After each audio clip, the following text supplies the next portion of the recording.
Hey everyone, welcome to another edition of Anatomy of a Goal. I'm Greg Lawless, editor-in-chief of MLSsoccer.com. When Tim Cahill scored for the New York Red Bulls in a 2-1 victory over Toronto FC on Saturday, April 27, 2013, two questions popped into my mind. One, how did Cahill get so open? And two, can a dummy be considered an assist? Let's wind it back and break it down. This play begins on the far side of the field, where the ball ends up after a Toronto clearance. TFC are in a pretty good position, actually, with 4 defenders sneaking in that direction.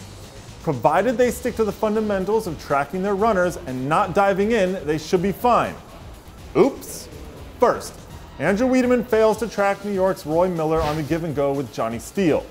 Then young Ryan Richter dives in. It's a feathery touch to the inside for Miller, to be fair, but Richter takes the wrong angle and comes in way too fast to adjust to the move.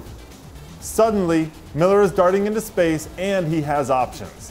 A lot of options. Count them. 1, 2, 3, 4 Red Bulls in the middle and only 3 Reds goal side of them.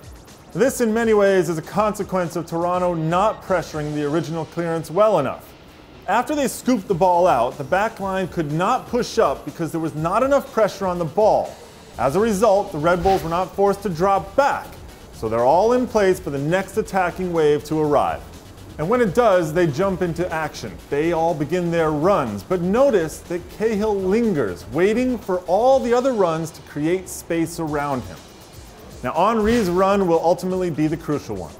What it does is draw the attention of Toronto center back Darren O'D, who was originally in position to track Cahill. When O'D anticipates that Miller will pass the ball into Henry, he forgets Cahill and steps towards the ball. Now, I'm sure O'D thought he got it right, and he was going to make a fine play that would draw the fans' applause.